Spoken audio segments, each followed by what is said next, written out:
Hi. Good evening, everyone, and welcome to another installment of TED Excellence, the show in which I apparently really hate myself and want to delve further into D.E.I. So join me on a magical mystery tour of whatever nonsense we're about to hear tonight. And I come to you live from Crater Valley on the moon with Dogcat Fox, a Pepperjack, and all of you. Good evening, everyone. Welcome again to Thursday. Tempestuous Thursday. Okay, so a couple of things first. Does my sound okay? Because here's the thing. I went on a show the other day, and it's no fault of the show. It was over on 32 Flavors of Nick Weiser, but like seems to happen every time I go on somebody else's show, they use a different software, and suddenly my microphone isn't recognized by their software, and I have to fool around with my settings. And then by the time I get back to StreamYard, everything is all topsy-turvy, and so I don't know if I sound all right. So you have to tell me, because I can't tell. And I had to figure this out at the last minute. I only found out the last minute that StreamYard had not recognized my microphone anymore. So if I sound okay, great. Sound okay? All right, good. You know how paranoid I am about these things. This is why I need eventually to have like a regular co-host for this, so I have somebody to, tell me in the green room ahead of time if I sound like garbage or something. More so than usual, anyway. Anyway, before we get on to tonight's topic, who's joining me on this beautiful Thursday evening? Advocast Diaboli, good evening. Kiever Dam, good evening to you, and thank you, Kiever Dam, as always, for providing the links to the fundraisers for our friends AJ, Ron Harushan, Angela Ariaga, and Kristen. If you guys can take a look at those when you have the opportunity. If you are able to donate, please do so. If you can't, that's fine, but if you can, share those out on social media. That would be appreciated. So thank you ahead of time for that, and thank you, Kiever Dam, for providing the links. Mike R., good evening. The Alexander, good evening. Shady Grin, good evening to you. Kiro Soldier, good evening. Miranda Stone, why? It's Miranda Stone. You guys know about Miranda Stone.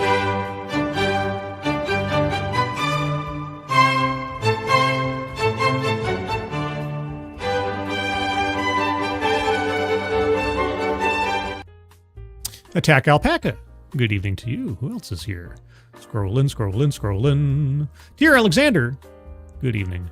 Robert Pincus, good evening to you.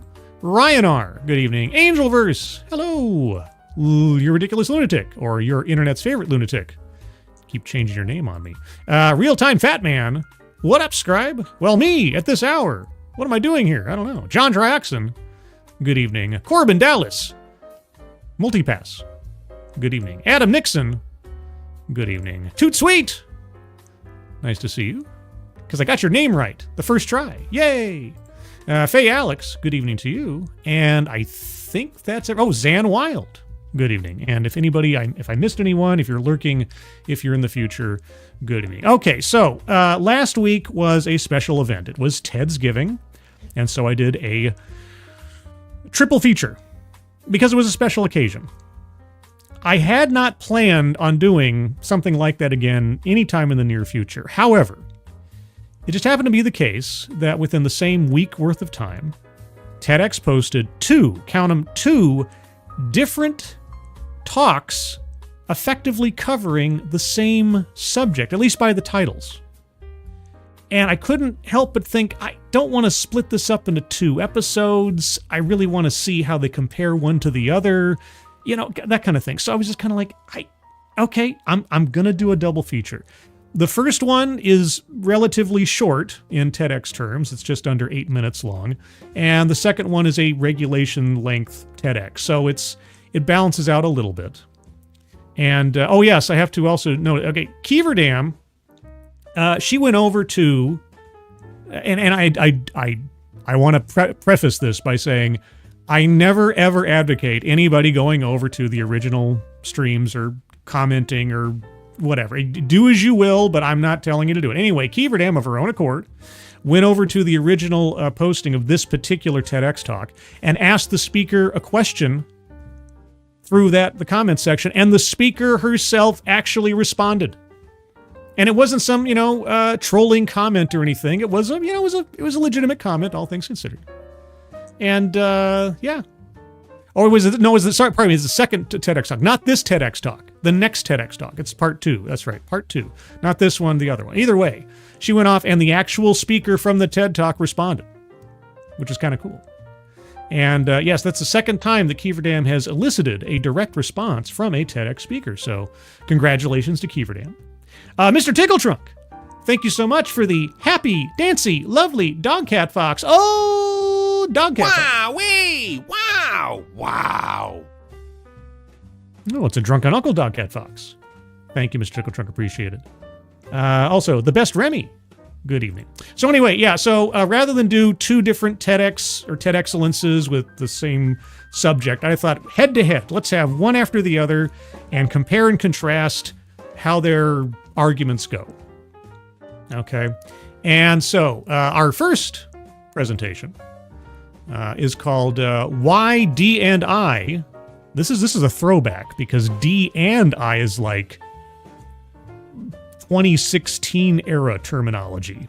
I haven't heard somebody officially call it D&I in a long time. Maybe this is an old talk that they just republished. I don't know. I guess we'll find out. Why D&I is not what you think. And similarly, the one we'll be looking at next is called Yoda's Jedi Mind Tricks for Rethinking D.E.I. So in both instances, we're going to be told that our thinking on D.E.I. or D&I is incorrect and needs correction. And in this time where D.E.I. is thankfully finally withering on the vine, I can't wait to hear what the sales pitches are to keep the dream alive. Let's see. Real-time fat man. Scribe, I forget, are you a Brit? If so, yeah, I shouldn't be up at 2 a.m. either. Do I sound British?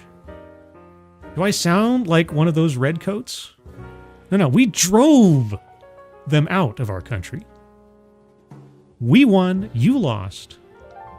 The sun finally does set on the British Empire. Sorry. But anyway. So the other thing, too, is that I'm trying something different. Instead of having one bingo card to cover both talks, we're going to do two different bingo cards, one for each talk, to try to keep things interesting. So, and we'll compare and contrast the results of each card at the end of the show. So, the two bingo cards tonight are B and C. B will be assigned to this first talk, and then we'll switch over to bingo card C once we get to the second talk. So get your bingo card B ready for this talk. Links are in the description. I think that's all of the pre-show instructions I have. So, with all that being said, remember, we're going to compare and contrast arguments and everything else as we proceed, and bingo card results and everything. So, bingo card B, start off with a few seconds for a sound test. You guys tell me if you can hear it, and we'll begin. Wow, that's a lot of enthusiasm. What do you do? What do I do? I mean, I watch TEDx talks for fun? Oh, thank you, Keeverdam. I want a printer for Christmas so I can print the cards out. Sure. Okay, well, Santa, I know you're listening because you see all and know all, and Keeverdam is decidedly on your good list. Your nice list, I said. So, Santa, bring Keeverdam a new printer, would you please? Pretty please. Oh, Santa. Thank you, Keeverdam, very much. Read by nature. Good evening. Because gaslighting people over DEI doesn't sound as palatable as a cute Yoda gag. Well, I'm assuming that we're going to get, and no, Keeverdam kind of already made this joke to the speaker. Are we going to hear why we shouldn't call it Jedi again instead of DEI? I suppose we'll find out. Frank Hubbard IV. Good evening. Anybody else before I go on? I think I saw everybody. Okay, so what do? I work and I TEDx. Typical question one would get while socializing. As a career, yeah, sure. As a matter of my employment, yes, okay. And I usually respond, I lead a global inclusion and diversity team. That sounds what's the word I'm looking for? A delusion of grandeur? I've grown very accustomed to what comes next. What? I mean, my response would be, oh, so when are you going to get a real job? Oh. Blank stares. Nah. a quick blink or two. Nah. Even what's that? Well, I'd say either, when are you going to get a real job, or so how long have you been a grifter? Sometimes people share with me how they perceive or experience D&I with comments like, "Oh, we hired a black woman to my team." Well, that's about as accurate a statement regarding D&I as you can get, because that's really all that DEI cares about. Or, "My company sent an email out for Pride." Add that too. Are you going to tell me that there's something fundamentally more? Oh, I'm going to have to do it. Is there something fundamentally more substantive to D&I than that?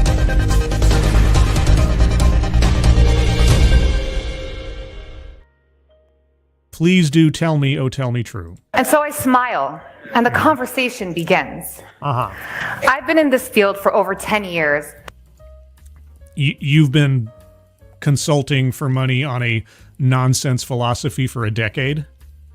Nice work if you can get it. At multiple companies, and I've had different job functions. And the one thing that's important to note is that the approach to inclusion and diversity is going to vary based off what the company does, as well as the job function that you're looking at. You're a consultant. That's basically it. Here's the thing. She goes into companies so they can say they've instituted a DEI program and check that box off on their prospectus to satisfy their investors, their PR campaign, whatever else, and also to satisfy the requirements of many financial and other institutions and perhaps vendors and other partners, so that they can say they have these things, otherwise they won't be worked with elsewise. I get it. I get what you do. I've looked it up for a while now. Alice Morgan, good evening. So, it really does vary on what the company does and what it doesn't do and what it needs and exactly what the demographic split of the workforce is. So you're sitting here thinking, "Sarah, what's D&I?" Well, no, I'm not. And that's also mind reading assumes motive. Circling that on the board. Remember, this is bingo card B, everybody. We're using B for the first talk. Let's go over the card real quick and remind ourselves what we are listening for. Marginalization. It's kind of implied. Self-vilification or wretchedness. Not yet. Contradicts own point or argument. No. Feminism. Not yet. Microaggressions or unconscious bias. Possibly. Privilege. No. Benevolent condescension. I'm feeling it, but we'll wait a bit. Weightless example or non sequitur? Not yet. Plays victim? No. Collectivizes own demographic? Not quite. Economic disparity? No. Deceptive statistics? Not yet. Attempt to coin new buzzword or buzz phrase? A list, and remember that has to be some kind of formalized list. Patriarchy? No. Anecdote that probably never happened? We'll wait and see. Diversity, equity, and inclusion? Well, for all intents and purposes, circling that one. White supremacy? Could get there. Childhood or family anecdote? Not yet. Systemic or institutional? Possibly. Leaves out vital context. Sales pitch for product or service? Well, I'd say that when she's saying that she's been doing this for 10 years and she's worked in many companies, effectively consultant, I'm circling that one. And lastly, word salad? Not yet. So far, remember, bingo card B, we have circled free space, mind reading or assumes motives, diversity, equity, and inclusion, and lastly, sales pitch for product or service. Several others we might get to, but let's see where we go. Good question. I'll clarify. Okay. So the D for diversity is all about creating an environment that is truly representative of the world that we live in. No, it's about excluding straight white males primarily and discriminating on the basis of race, gender, and often orientation. It's not. If it was actually about reflecting the world that we live in, then, I guess it would depend on the demographics of each individual city. But if you were to actually try to emulate the racial, gender, etc. demographics of any particular city in which your business is located, that as well would be illegal because it is a discriminatory quota system. But I'm sure you mean something else.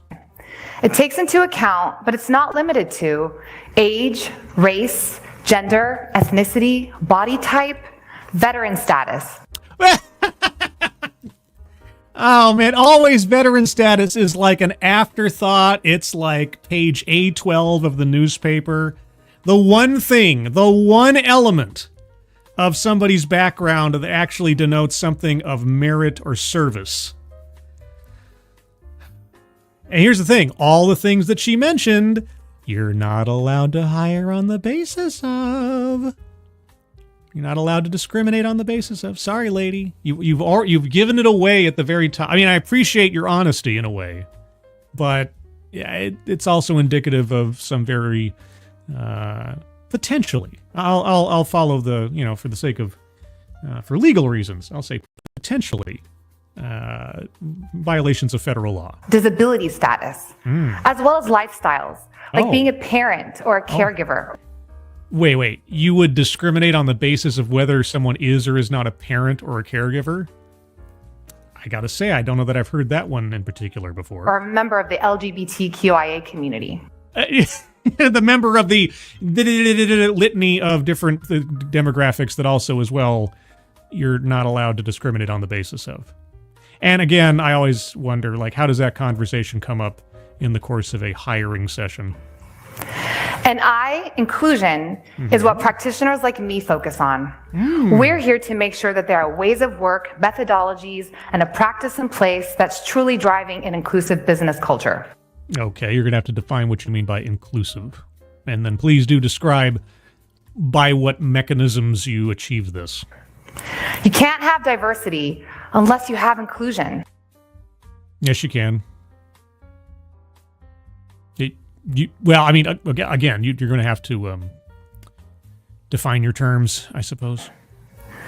What I've witnessed, however, is the sheer disconnect of what D&I teams do versus what everyone else thinks that we do.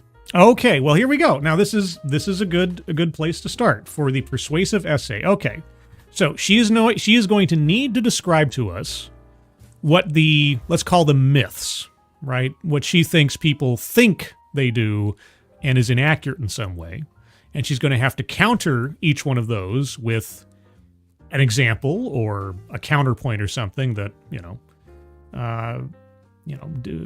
demystifies it, let's say. So that is what I would expect in a setup like this, is to now have compare and contrast what people think versus the reality. By all means. It's honestly felt so black and white.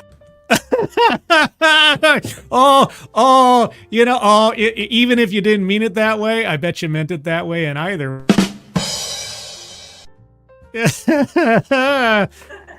No pun intended. Oh, horse hockey. The perception is that D&I teams focus on women and people of color. Yes.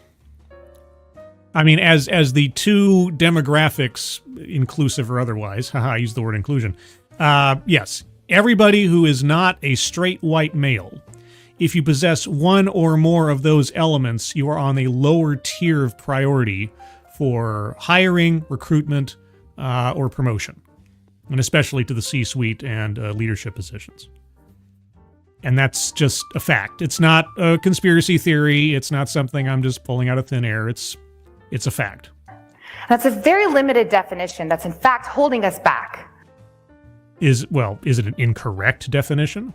The reality is that we're here to drive accessibility, accommodations, and ensure that there's fair and equitable sourcing, hiring, retention, development, and promotion of everybody. Yeah, but you already front-loaded this entire talk by saying the elements you looked at were race, gender, age, body type, LGBTQ plus status, veteran status. You already told us that you look at, for the most part, save for veteran status, surface level and or non-determinative factors of someone's makeup as pertains to their job abilities and performance. So you've already undercut you're trying to say that it's not about race and gender. So where do we go from here? So tonight, I want to walk us through a couple examples. Examples? Oh, thank goodness. To help us think about, what does a D&I strategy really mean? Okay, well, no, I'm all right. I'm all ears. First example, real estate. Real estate? Oh, you're not going to talk about redlining, are you? Let's see. Over on the card. I'm circling contradicts own point or argument. Because first she says, these are the elements that we look at. Also, people think that we only look at gender and race. And I guess in that sense, you don't only look at gender and race, but primarily you do. So, yeah. Anyway, so circling that one.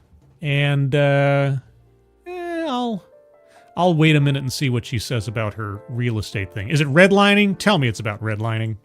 You'd want to think about the accessibility of a home and how is it accommodating the needs of aging parents?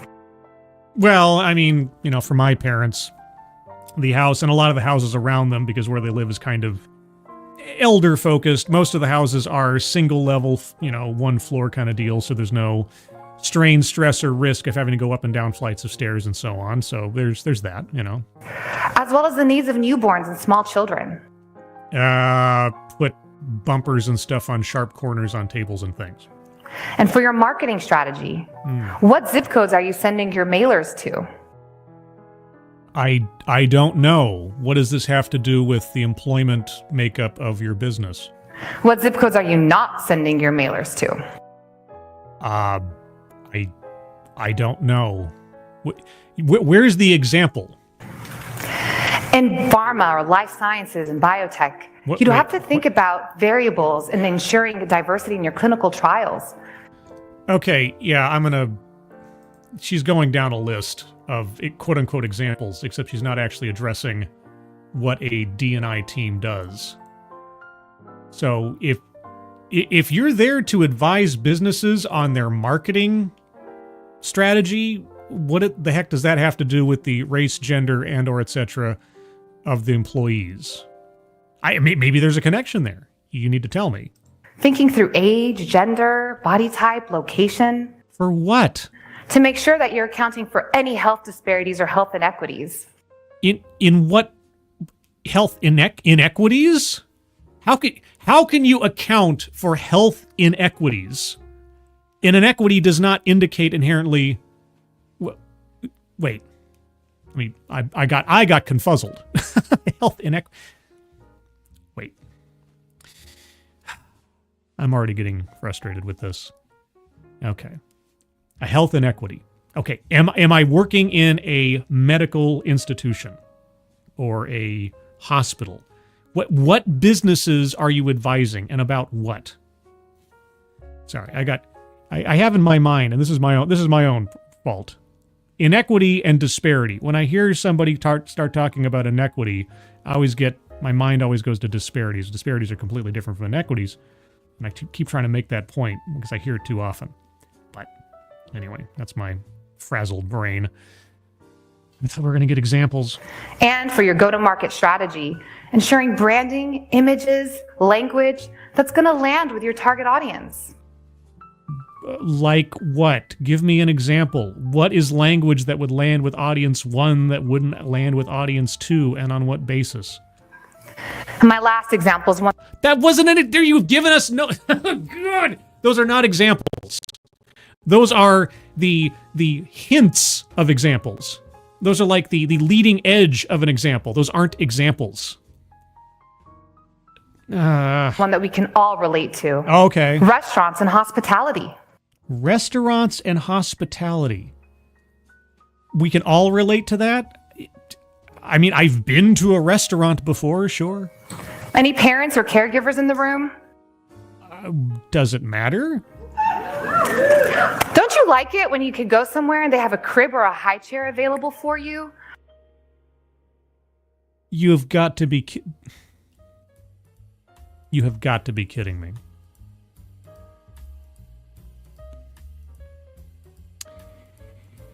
That, you say, falls under a D.E.I team responsibility?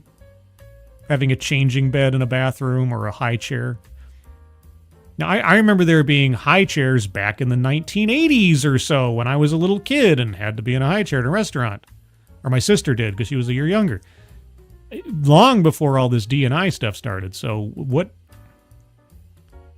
This is an example. I'm circling weightless example non sequitur. That's right there. Right there. None of this is relevant to anything. This is a dodge. Examples without substance. Or your strollers or walkers, crutches, wheelchairs can navigate the pathways. Can my crutches navigate the pathways? What? Having menus that are in different languages, including Braille, and that account for our dietary needs, dietary preferences, and allergies. Is that okay? Is that what you do? You go into restaurants and you have a checklist of all the different things the restaurant needs to have in order to accommodate all this? Is that what you're saying that you do? These institutions have to account for the diversity that walks through their door every second and have a robust inclusion strategy. Okay, well, institutions, circling systemic or institutional, after a fashion. Is that what you do? Some of the companies I love to talk about are Lego. Okay, it is a rare day when a D.E.I consultant names the companies that they've worked for. So, Lego? Intuit. Microsoft. Target. Because they create experiences and products where a lot of us can see ourselves reflected. Were they doing that before or after you came on board? What? She's not going to tell us this. What did you do for Lego? What did you do for Microsoft? What does working with mean exactly? And they're easy to use. I'm so proud of the things I've had the chance to work on in my career. Such as? And the impact I know that I've made. Such as? I've created career pathways and job opportunities for people who have had gaps in their resume, people who are neurodiverse and with different disabilities. I've designed and delivered thousands of trainings on breaking biases, cultural awareness, and competence. Okay, circling microaggressions or unconscious bias. You say you've done these things. I have you, though? Allyship in the workplace. Allyship in the workplace. And microaggressions. Microaggression. Well, heck, I just circled it, but there you go. Microaggressions. Wow, you've instituted microaggressions? Or you fought against them? Which? I've created spaces for different communities to come together and learn from one another. Ooh! ERGs? Tell me that you arranged ERGs. And seek mentorship, networking, and do community outreach. ERGs. She's describing ERGs, even if she doesn't use the term. And I've also dived deep into data with leaders to understand how can we drive team engagement and motivation and professional development and equitable succession planning. Equitable succession planning. What do you mean by equitable? See, she's not telling us what she does. She's using all these high-minded terms, not telling us exactly how they work or what defines them. I don't know what I expected listening to a DEI advocate, but, here we are. Despite how much my peers and I have on our plates, over 70% of D&I initiatives today are failing. Really? Huh. Okay. Why is that? And this is a staggering number that always jolts me with sadness. Jolts you with sadness? Okay, well, first off, how do you measure failure? What exactly does failure mean? Or conversely, what does success look like? And what is your theory on why they are failing? The reality is that it takes time to change businesses. No, it doesn't. Not much. Not much. Not after 10 years of you working on it. And more so of people trying to institute it. Here's the thing. I don't know if you're aware. Actually, you probably are aware of this. You just don't want to admit it. There has been nothing to prove that an investment in a D&I strategy in a business leads to better financial outcomes for the business. Nothing. That's why Microsoft, you mentioned one. That's why Facebook. That's why all Google, etc. They've been cutting their DEI initiatives budgets for years now because they can't justify it anymore. There's just nothing there. They can't draw a line between our DEI program investment and an increase in profits or productivity or innovation or anything else. And in fact, with the affirmative action decision of the Supreme Court, it's actually becoming legally untenable to continue them. More and more companies are shedding their DEI initiatives as a result. I wonder if she has anything to say about that. We require patience. Oh. And it is exhausting to constantly have to internally advocate and explain the value that we bring and our alignment to the business strategies and the business goals. If the value of what you do was self-evident, you wouldn't have to continue trying to justify it. But it's not, and so you constantly have to try to make the case for your continued employment. If something is working, you can point to the results. If something is working, you shouldn't and don't need to continually help and redefine it for someone or explain it.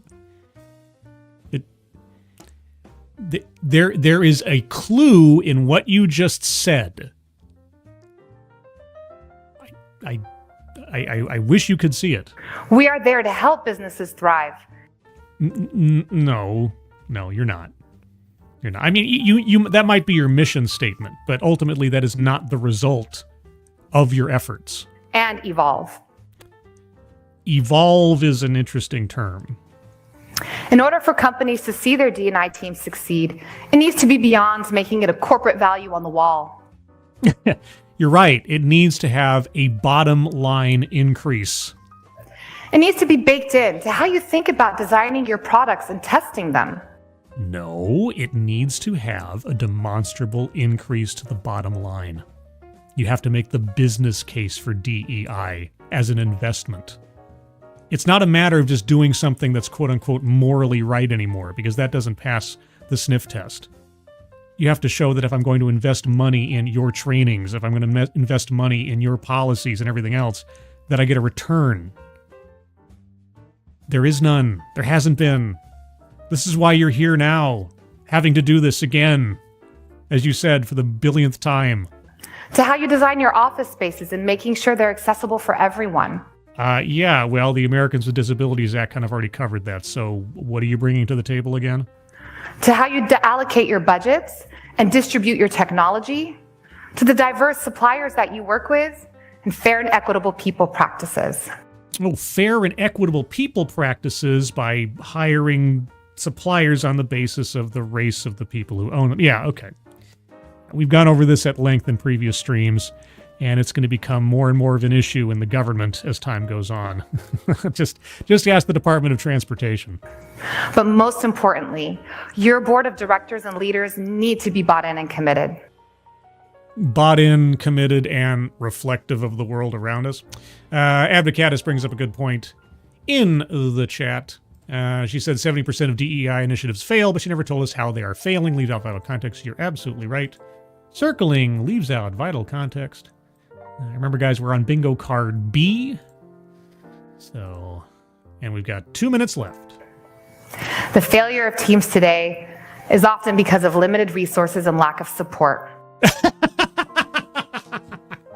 I swear, guys, I swear, if you throw more money at us, then you'll see the results. Just continue paying my fee, and I promise, at the end of the road, you will see an improvement. It's not that DEI is an inherently failure of a philosophy. No. It just needs some more money. It just needs some more money. Right? I just need a little bit more money, guys. It's like an investment scam. It really is an investment scam. We're viewed as a nice to have, which makes us first to go. Now you're viewed as a nice to have. In fact, for a couple of years there, you were a requirement.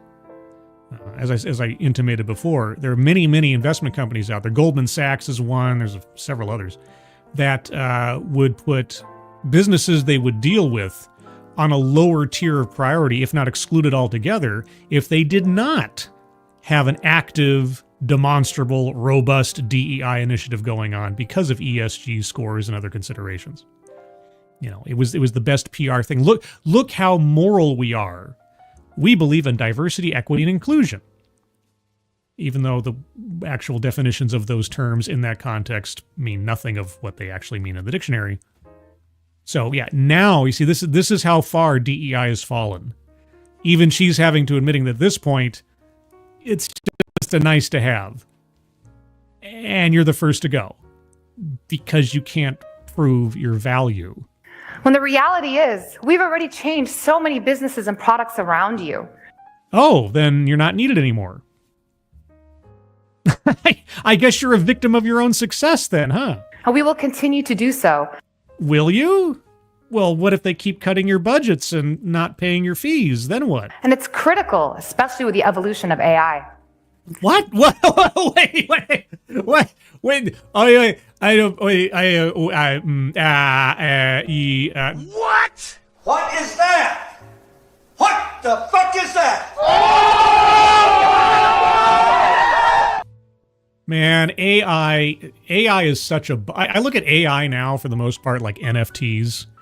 It's this thing that everybody's going gaga over, but the actual value and conceivable usage of this stuff in the everyday for business improvement and elsewise is so seemingly, maybe 5 years from now I'll be proven wrong completely, but seemingly so circumstantial and niche.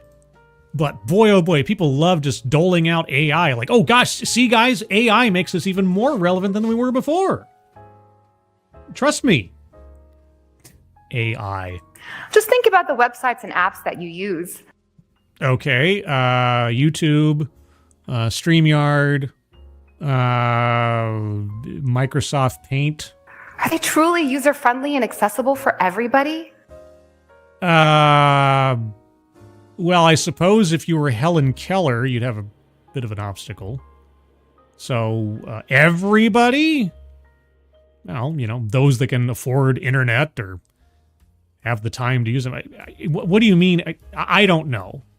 You can't please all the people all the time. So, when you say, oh, make sure that everything's available to everybody, I don't believe you. Because it's just patently impossible to do so. But let's say that they're not. Let's say that there's some individual or demographic out there that YouTube is simply inaccessible to. What do you do then? In all languages? In all languages? What, even Enochian?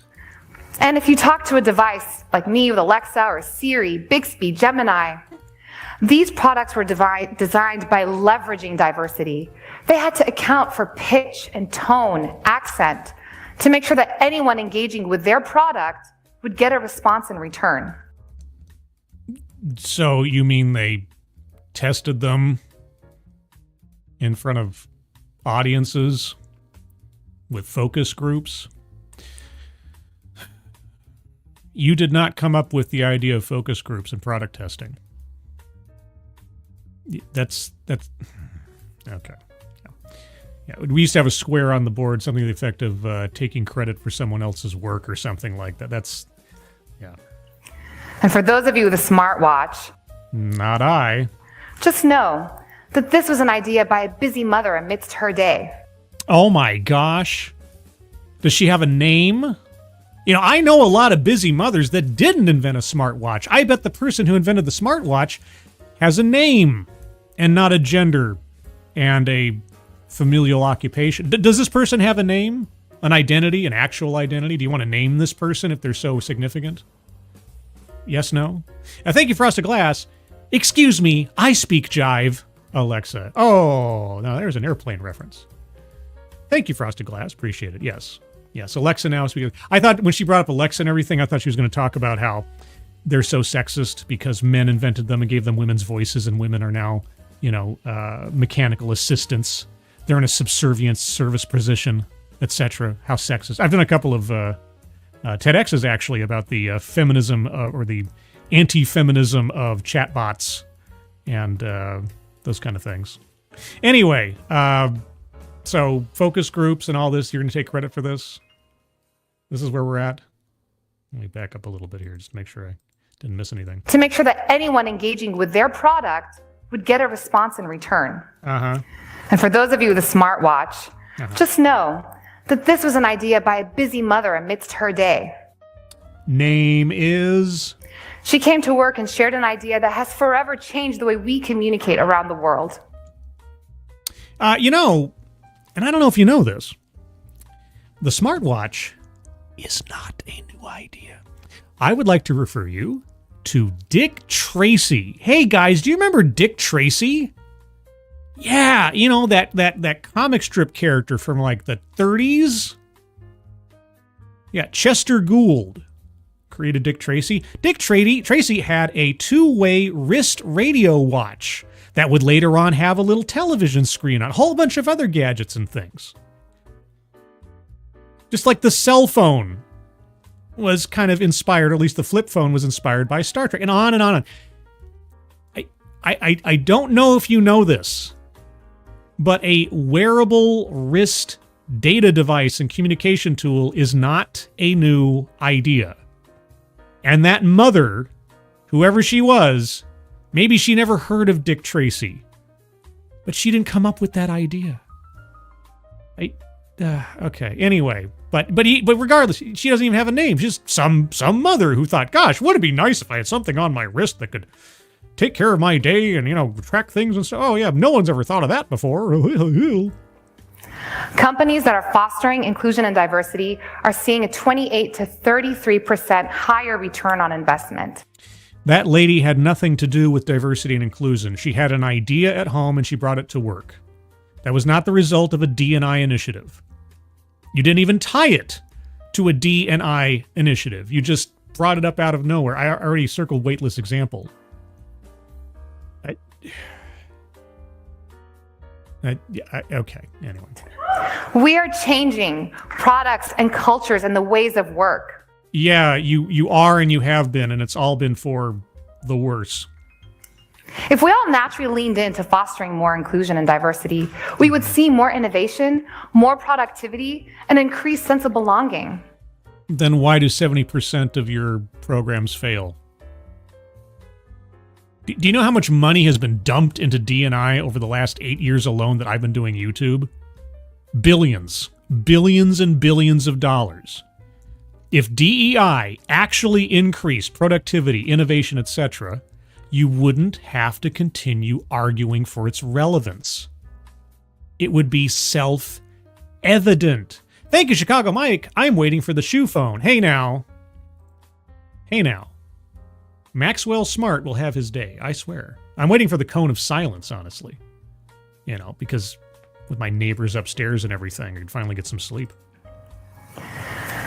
And if we employed our population with disabilities, our U.S. GDP could go up by $25 billion.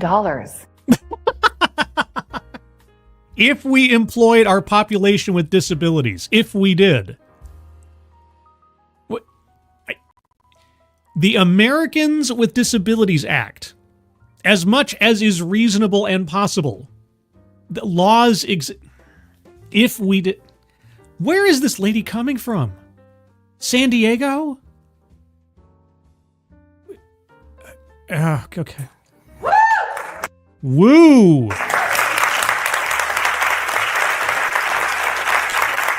I'll be honest with you.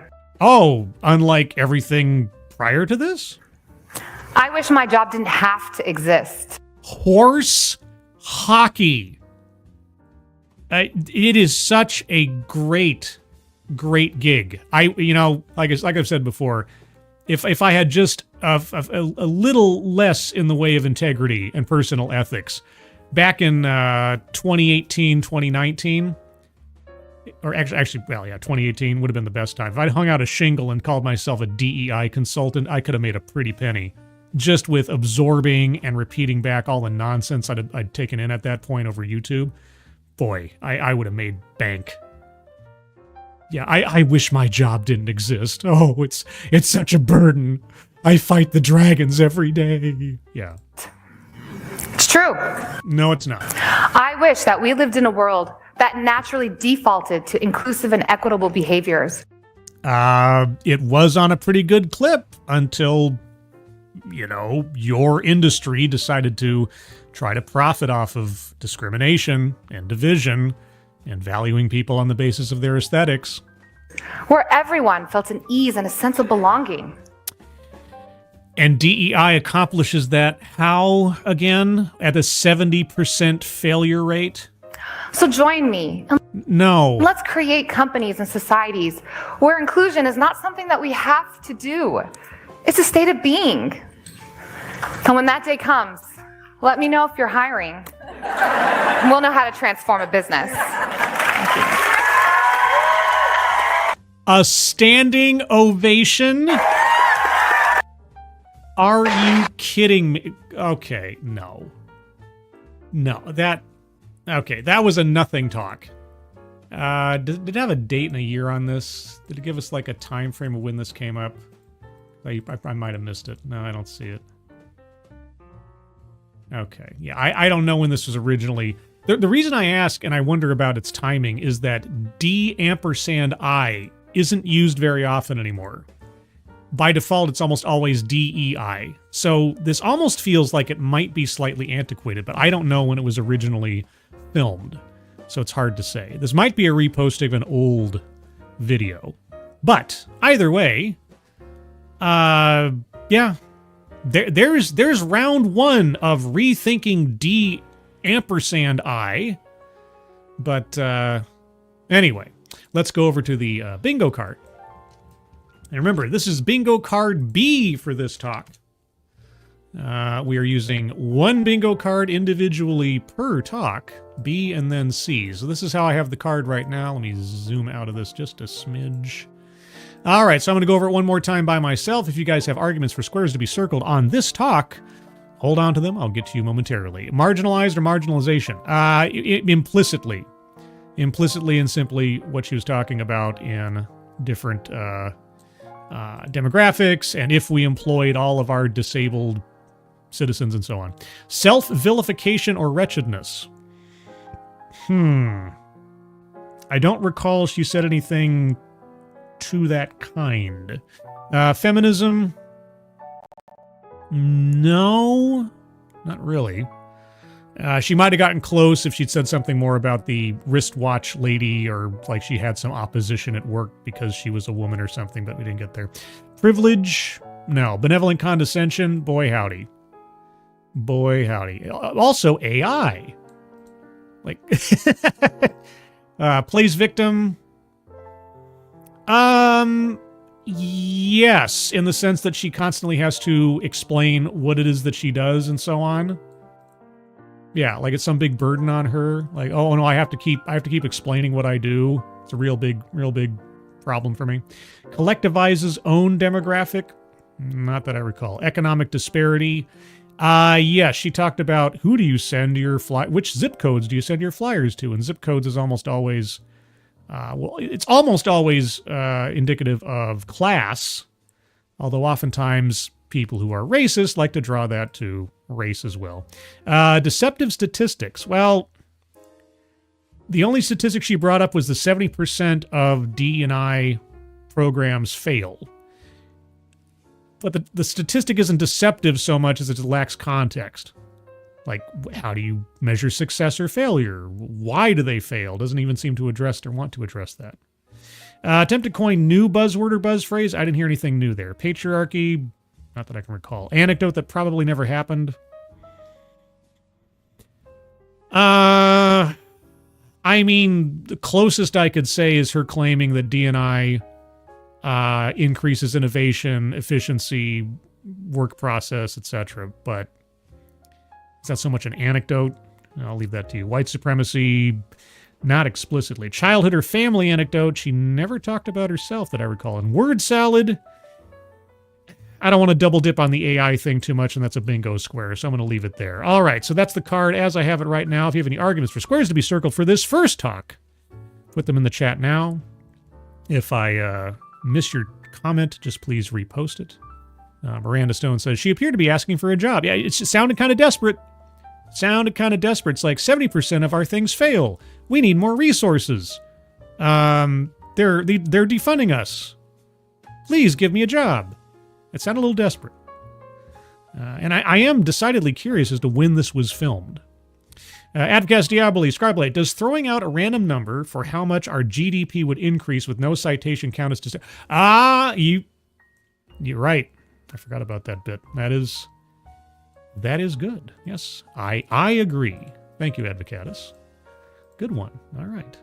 Let's see. Datura Jones. I thought DEI was inherently linked to feminist ideals, though. That's the diversity part. No, not exclusively feminist ideals. That's part of it. It's white, straight, male exclusionary ideals, mostly. So it's got a bit more added to it. It's not just, but it's in there, but she didn't really bring that up in the course of the talk so much, so needed something a bit more on point. Read by nature. Could argue health inequalities was a new phrase, but she didn't hammer it. No, health inequities is something I've heard many, many times before in different places, so I can't attribute that to her.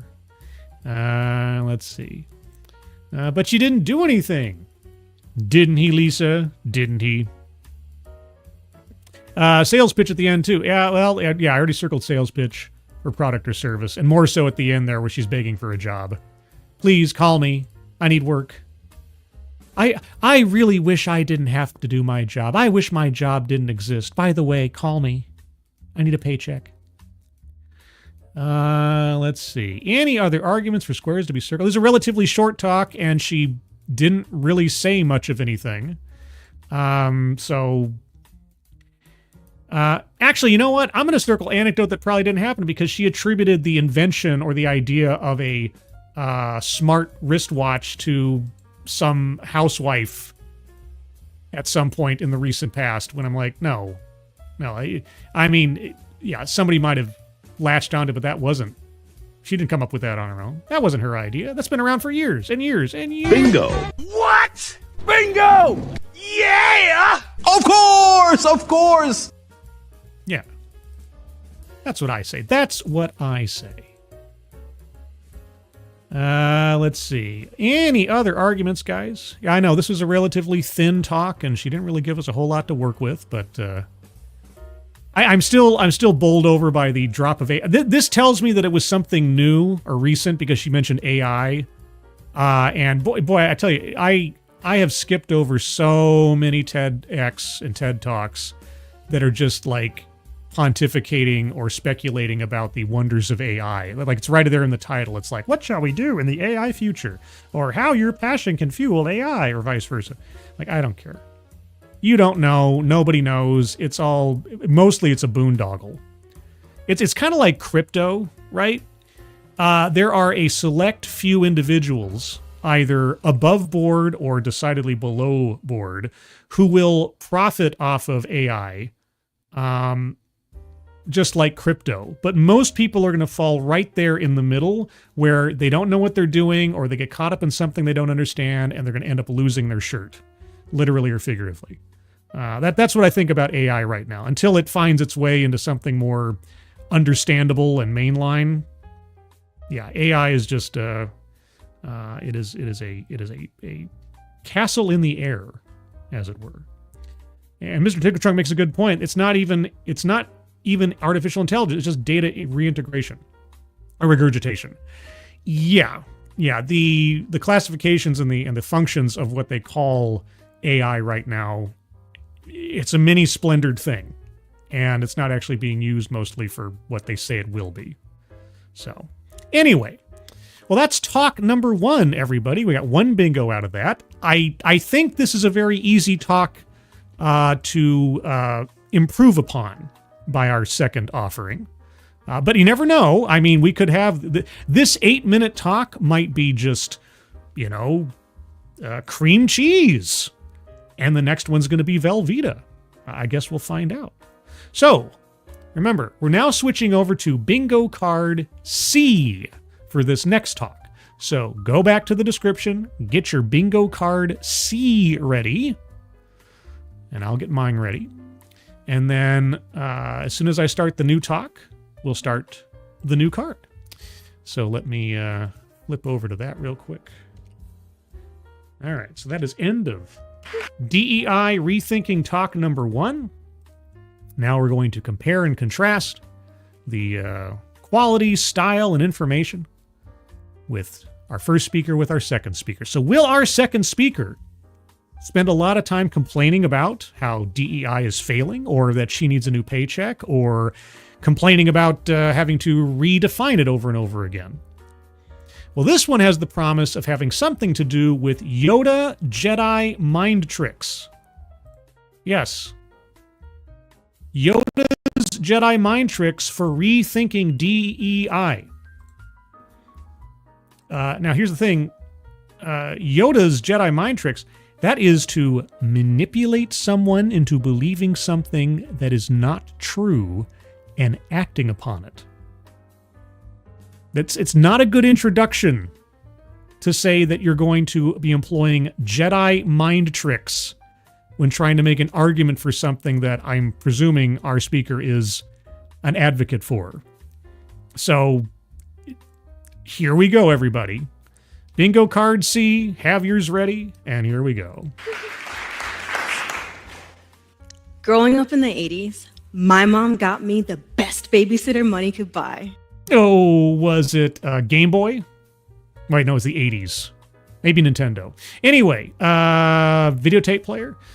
So circling childhood or family anecdote. We already have that on the board. So that's good. Circling that, and free space because it's free. All right. Jedi Master Yoda. Jedi Master Yoda. Okay. Watching Star Wars made me feel like I was training alongside Luke Skywalker. Okay, so she gave you The Empire Strikes Back to watch? Okay. I mean, I'm a Star Wars, I'm a classic OG Star Wars fan, so I can appreciate that, sure. Learning the ways of the Force. Uh-huh. Meeting diverse groups and fighting.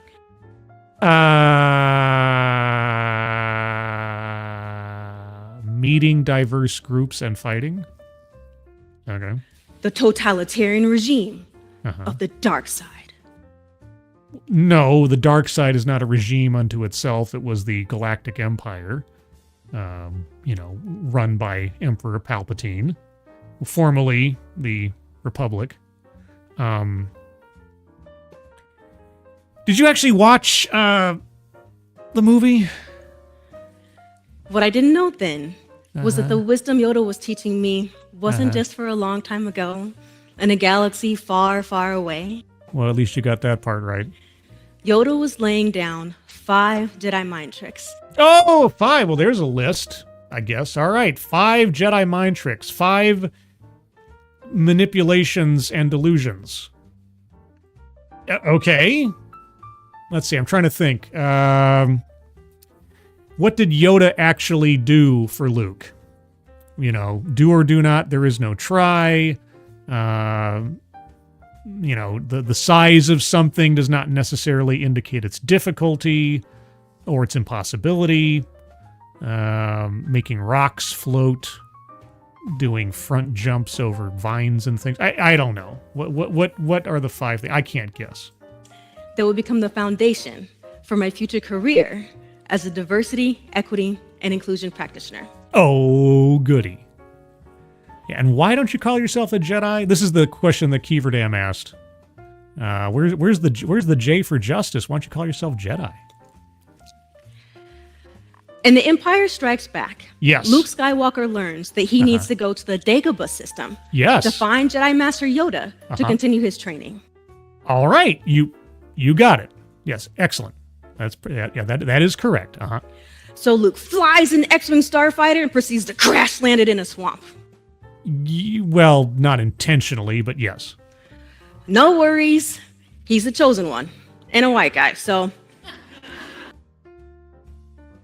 So it's completely, void at that point? The character is something you roll your eyes at because he's white and male? Oh, okay. Well, you... Okay. He's fine.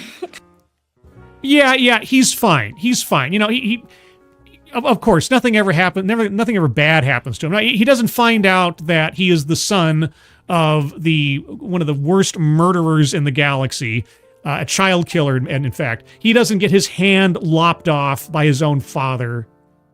He doesn't have to go through a ridiculously tragic personal arc of failure and self-discovery and triumph again and forgiveness. No, he's just a white guy. Nothing bad's going to happen to him. You know, he's just completely indemnified from bad things happening. He's going to be okay. He's fine. He's not going to suffer. Did you watch these movies? Luke is also in luck. There's someone right there ready to assist him in his quest. Is it luck? I don't. Do you remember the first Star Wars movie? Do you remember what Obi-Wan Kenobi said about luck? I don't know. I think it was the Force. Or Yoda sabotaging Luke's ship. You know, it could be a couple of things. It could be a couple of things depending how you look at it. From a certain point of view. Thank you, Keeverdam. Circle privilege. Yeah, you know what? Good point. Good point. Now, if that wasn't an intimation of white privilege, I don't know what is. That's a good one. Good call. Thank you, Keeverdam. All right, so over on the board, let me just remind, bingo card C. Remember, this is bingo card C. We have circled so far a list, free space, childhood or family anecdote, privilege. All right, keep going. Luke tells the little green fellow, I'm looking for someone. Yes. To which the guy responds, looking? Found someone you have, I would say. Help you I can. If this just turns into a really bad episode of Cinematic Titanic, I guess I'm here for it. But then Luke says, I don't think so. I'm looking for a great warrior. Luke has no clue he's already talking to Jedi Master Yoda. You're right. You're right. That was the lesson of it. Okay, yeah. Mm-hmm. Instead, Luke sees a little, old, green alien with seemingly backward sentence structure. Seemingly? One look and Luke is like, okay, boomer. Yeah, I mean, it's almost like looking at somebody and dismissing them entirely because they're white. I know, it's a crazy thing, isn't it, to look at somebody and to assume to know the quality and capacity of someone on the basis of their appearance. Boy, oh boy, wouldn't that be a great lesson to learn? But you know, Luke's white. Okay, contradicts own point or argument. Right there, circle on that one. Raise your hand if you've ever been underestimated. By myself, yes. For no other reason than the body you happen to arrive on this earth in. Oh, I guess if you were in the audience, Luke Skywalker would be raising his hand then, right? Yep.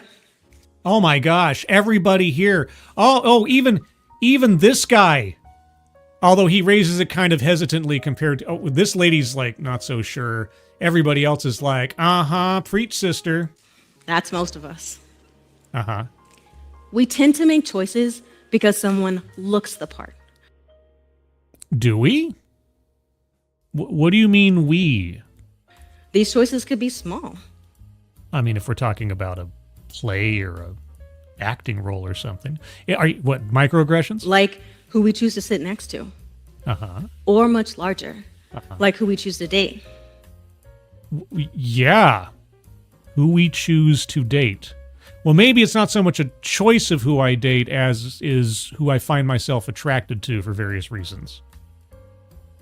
You're not going to start arguing against if you don't date somebody that looks like this, you're an ist or a phobe or something, are you?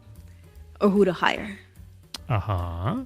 But ultimately, yes, we judge a book by its cover and then wonder why we don't like the plot line.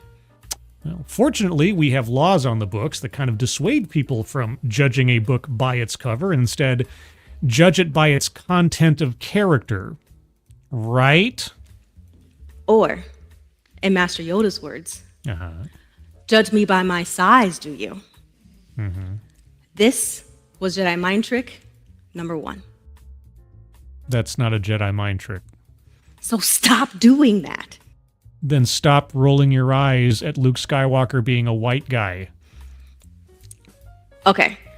So despite the fact that Luke totally bombs this interview, Bombs this interview. Uh-huh. he is the chosen one. So Master Yoda reluctantly trains him. Actually, Anakin Skywalker was the chosen one. At least, depending on how you interpret the prophecy. Or now Rey Palpatine is the chosen one. It's difficult to say. Every era needs its own Messiah. And train him he does. Uh-huh. Master Yoda has Luke upside down, balancing on one hand, with Yoda up on one of his feet, telling him to stack rocks with his mind. Uh-huh. And he does. Yeah, he does. Uh-huh. He stacks rock Yeah. on top of rock. Yeah.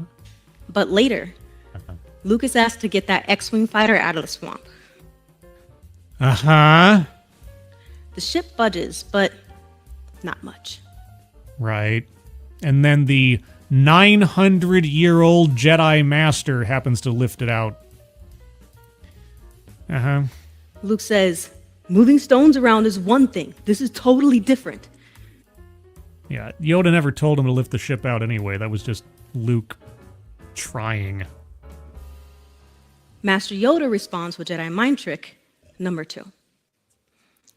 No. Not different.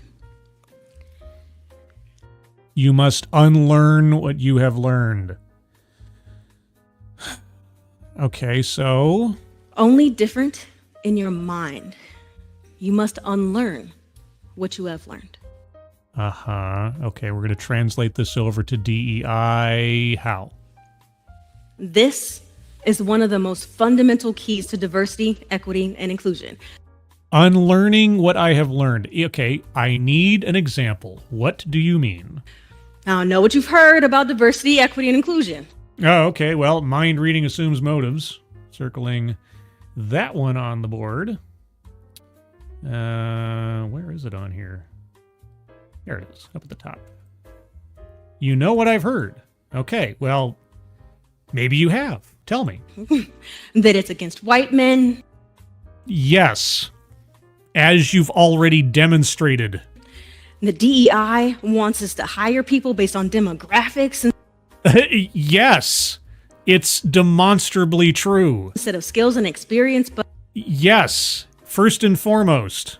Or here's the thing. Wherever in your decision-making pipeline the DEI demographic decision takes place, that's where the problem lies. Whether you're front filtering or back filtering, doesn't matter.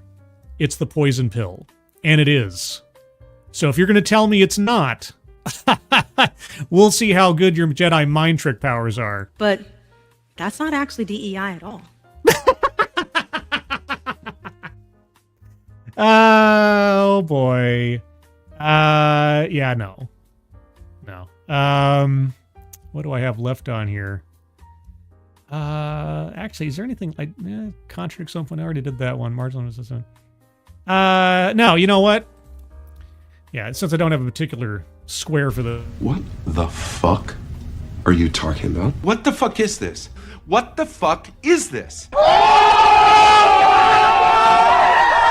Right? Yeah, that is an absolute and utter falsehood.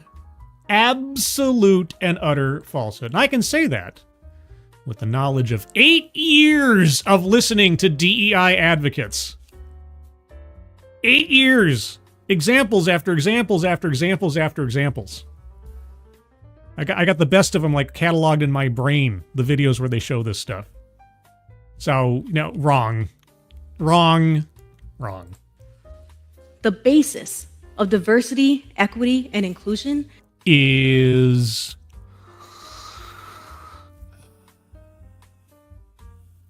You better not say equality. is that we need to unlearn to unlock our potential. Yes, I have to unlearn the virtues of the Civil Rights Act and Civil Rights Movement of the 60s. You're right. In order for DEI to make any sense, I have to abandon my critical thinking skills and my sense of fairness in the world. That is true. If I were to accept DEI, that is what I would have to do. But, okay, you tell me, what do we need to unlearn to make DEI make sense? But like Luke, we're seeing that stone and that spaceship as two different things. It's not a very good analogy, unless you're going to give us a connection to what you do. But in this galaxy, we're not talking about objects. We're not? We're talking about people. Are we? Because we're often talking about demographics or surface-level attributes, which, after a fashion, are objects in a way because they don't actually define a person. But anyway, go ahead. Think to yourself for a moment. I think to myself over many moments. Do you believe that people deserve equal pay for equal work? Yes. And, equitable experience. And, hours worked. So on. Yeah, sure. You're not going to tell me that if I believe in equal pay for equal work, I'm suddenly a DEI advocate, are you? Should students be able to learn about successful people who both do and don't look like them? Critical race theory, huh? Do you have evidence that there are people being excluded from schools on the basis of their racial makeup as far as the teaching of history and so on? You have any evidence of that? Or is there evidence of programs meant to inject into the educational system lesson plans that explicitly discriminate on the basis of race and then kind of skew history in order to make certain demographics inherent victims and certain demographics inherent villains? Or that's a whole other conversation. Should every skilled person have a fair shot at getting the job? Yes. You want to roll your eyes again at the idea of a white guy? If you thought yes to any one of these, then I'm being manipulated into being told that I'm now a DEI proponent. then you believe in diversity, equity, and inclusion too. No, because that's not what diversity, equity, and inclusion actually do. That's not what it actually believes in. That's not what it actually attempts to achieve. In fact, in almost every instance that you brought up as something that DEI is supposed to do, it actually does the opposite. So either you're not being honest with yourself, or you're being knowingly dishonest with your audience. I'm not quite sure which, or maybe both. And to get to those goals. Those goals? What goals? How do you measure success with DEI, might I ask? We need to unlearn what we have learned. Like what? But our brain likes categories. This organization protects us from danger and sorts all that information coming in so we can get through our day. Right. So if you happen to find yourself in the company of a lot of people who quote unquote look like you, and by look like you, I mean reducing people down to racial, gender demographics primarily, then you are doing something wrong. And instead you need to unlearn your obvious unconscious bias and instead start discriminating in favor of people who don't look like you first and foremost, because it's really all about the aesthetic. I'm just guessing. Is it going to go that direction? Let's see if my Jedi mind powers are up to snuff. The problem is that the dark side is playing their mind tricks on our unconscious minds. Ooh, who represents the dark side?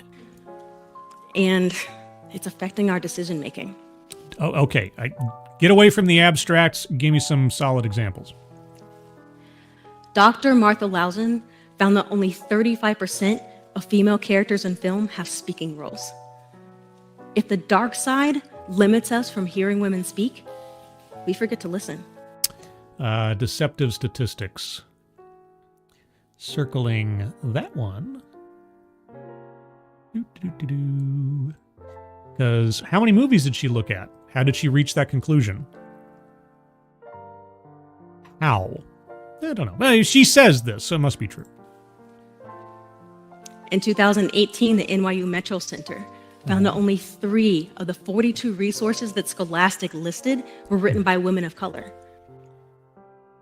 Oh, I thought we weren't supposed to judge people on... So if someone isn't a woman of color, then their contribution is inherently less valuable? Or we should be putting books into places on the basis of the appearance of the author, first and foremost. Did I already circle contradicts own point? Yeah, I did. Okay. All right. If the dark side prevents us from seeing successful people of color, we forget that people of color are skilled. Are you out of your gourd? Barack Obama, Jay-Z, Beyonce, Morgan Freeman, Samuel L. Jackson, Aretha Franklin, Gladys Knight. God, I could go on forever. Wait, Dr. Martin Luther King Jr. On and on and on and on. Yeah, no, I've never seen a successful person of color, ever. It just doesn't happen.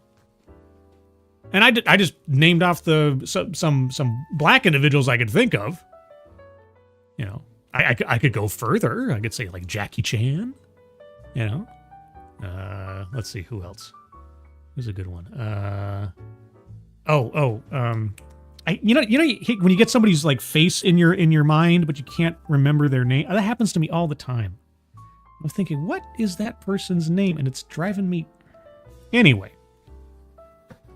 I could go on, but it'd probably be just like, oh, some of my best friends are... But whatever. Oh, people in chat. Yeah, Sidney Poitier, LeBron James, Avery Brooks. There you go. Denzel Washington. There you go. There's no gray Jedis. Count Dooku wasn't arguably... No, Count Dooku wasn't gray. He was dark side. He turned to the dark side. He was on the light side. He turned to the dark side. Anyway, there are no successful people of color. I just don't think that they exist. Obviously not, you know. So your argument is then we need to discriminate in favor of people on the basis of their skin color and or their gender? Nielsen Ad Intel found that only 1% of primetime TV ads feature a person with a disability. So we need to put people into TV ads because they possess a visible disability? We need to discriminate in favor of people and shun people who are abled for the sake of marketing and advertising? Do you see where this inevitably leads? You argue, do not judge a book by its cover, but all you are advocating for are covers. If the dark side prevents us from knowing that over a quarter of people in the United States have a disability, we see them as incapable. What do you mean we? How do you... Is that how you think most people operate? Really? Okay. And also, disability has become I use this phrase earlier, a many splendored thing over the last several years. People put into the category of disability things that are demonstrably not disabilities, or things that they could have some effect on positively but choose not to. So, yeah, a quarter of the population has a disability. Oh, yeah, well, I mean, technically I have a disability. I have to wear glasses. I'm visually impaired. I don't count myself as someone who is disabled because it's remedied fairly easily. But I guess I would fall into that category, wouldn't I? GLAAD found that of the characters in 2024, only 5% of those in film were transgender. Oh, for Christ. Oh, no! And, okay, well, let me ask you this. What is the percentile of the U.S. population that is actually transgender in the first place? How do you know that that's not overrepresentation? Okay, so again, judge me by my size, do you? That's Yoda's first mind trick. That's the first thing you have to unlearn, right? And yet everything you have brought up is either an aesthetic or a lifestyle element, that is non-determinative of merit. You at the top of this said that DEI was just about these things, but that's not true. You're doing nothing to disprove it. If the dark side prevents us from seeing representations of transgender people, we forget that they deserve respect too. Now, I mean, I feel like every time she brings up a point, I could just like repeat. I could play a clip of my last rejoinder to her previous claim. It just gets the exact same thing. Exact same thing. Side prevents us from seeing representations of transgender people. We forget that they deserve respect too. Now, I know what you're thinking. You do? Wow, your Jedi mind powers must be at the top of their game. What am I thinking? I'm not biased. I would never say I'm not biased. But I'm not biased in the way that you think I'm biased. I didn't make those decisions. It's not me. What decisions? What are you talking about? Oh my gosh. But even I fall victim to the dark side sometimes. Oh, okay. Well, good. There we go. That's self-vilification or wretchedness in a fashion. So circling that one. Boy, oh boy. My son loves superheroes. Does he? Does he like Black Panther? Wait. Or does he like Luke Skywalker? I mean, he's white, you know. My son loves superheroes. He's a chip off the old block. Really? What superheroes do you like? I mean, I assume you don't like some superheroes because they're white. But it was a long time before I realized that all the action figures I had gotten him were male. Yeah, I mean, why would a boy find male heroes an attractive role model and or avatar through which to imagine adventures?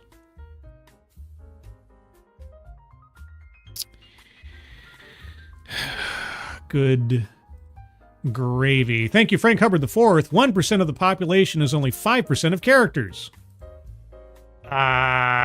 Sure. Yeah. Makes about as much sense as anything she has to say. Thank you, Frank Hubbard. Appreciate it. Yeah, gosh, I was buying him a bunch of boy toys. So I started... buying him Barbies and Strawberry Shortcake and My Little Pony. And most of them are white. Oh no! Oh no! How could he? Oh no! Oh no! But then Black Panther came along. Good thing Target had Wonder Woman and Gamora. Wonder Woman's white. I mean, Gamora's green. So, what? What? This thinking doesn't make us bad people. The thinking that you need to buy your son female action figures because it's inherently wrong or poisonous for him to have male action figures that are mostly white? What? You're right. It doesn't make you bad people. Okay, so how did you unlearn your... I'm going to circle unconscious bias or microaggressions. How did you unlearn your unconscious bias for buying superhero toys for your superhero fan of a son, and instead get him superhero toys of characters that he wasn't interested in? Because you didn't like the skin color of white people. It just means we all have work to do to unlearn. Okay, how did you unlearn? By buying Wonder Woman and Gamora? And unlearning unlocks the Force. What is the Force in this analogy?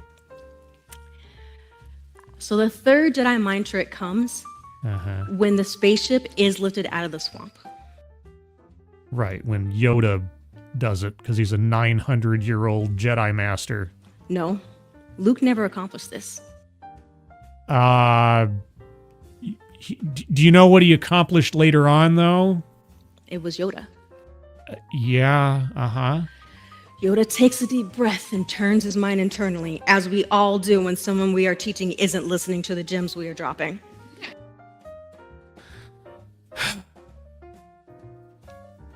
You know, Yoda's male. Does that bug you? Lifts the ship out of the swamp. With great difficulty, even though he's able to do it. Glides it over to the shore. Yeah, with an immense amount of concentration that tires him out at the end, but yes. And gently sets it down. Uh-huh. All with his mind, people. All with his mind. No, with his connection to the Force. Maybe he didn't watch the other movies. Maybe, I don't know. Luke has a moment of vulnerability and admits, I don't believe it. That is why you fail. To which Yoda responds, that is why you fail. Yes, it was a harsh, harsh taskmaster, that Yoda. Yeah. Luke, who hadn't had any formal training to that point and basically had to go through a speedrun trial in order to try to defeat the Emperor and the Empire before they could destroy everything and take over the entire galaxy and so on. Yeah, it was rough. And how did Luke progress from there? How did he progress from there? And I'm not talking about necessarily Empire, because, you know, Luke is still learning. This is what we call a character arc. I don't know if you know that. Where he had to go off and make mistakes and fail and learn from his mistakes. And then, of course, by the time we get to Return of the Jedi, he is a completely different person practically and has learned quite a lot about the Force and himself and forgiveness and so on. So are we going to talk about he did succeed? Ultimately, he did learn his lessons, right? Are you just going to dismiss Luke because he's a white guy? Because that seems to be your primary problem. Businesses who do not have diversity initiatives do not perform as well as those that do. What? You gotta be fucking kidding. Right? That is a no, Bob. That is nonsense. That is not proven in any way, shape, or form. If you bring up the McKinsey study, I will laugh at you. I will laugh, and I will laugh, and I will laugh. McKinsey, the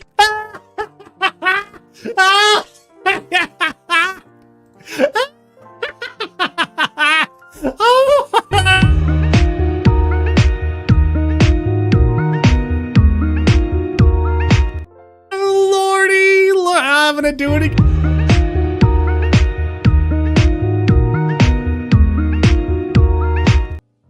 Man, that one study from 2015 has been used to justify more nonsense in the DEI sphere than I think any other artifact of the entire endeavor. Every single time that somebody tries to justify that DEI is good for the bottom line and makes businesses more successful and productive and innovative, they always go back to this completely ginned up nonsense 2015 McKinsey study. That's it. That's all they got. It's never anything new. They don't point to like, oh, gee, you know, when Microsoft introduced their DEI program, their profits were at X. But then after 5 years, they went up to Y because we can draw a straight line. No, we have this study, this completely biased nonsense study from nearly a decade ago now that we keep pointing to. Yeah, this one study, guys, it says everything. It says that we're on the right track. We swears. We swears. It does. The consulting giant has been conducting studies on diversity and leadership since 2015. Yes. Comparing those 4 reports all over time shows that for those companies who do and do not have diversity in their executive team, that financial performance gap is getting wider and wider and wider. Are you saying WIDER or WHITER. Anyway, give me an active example.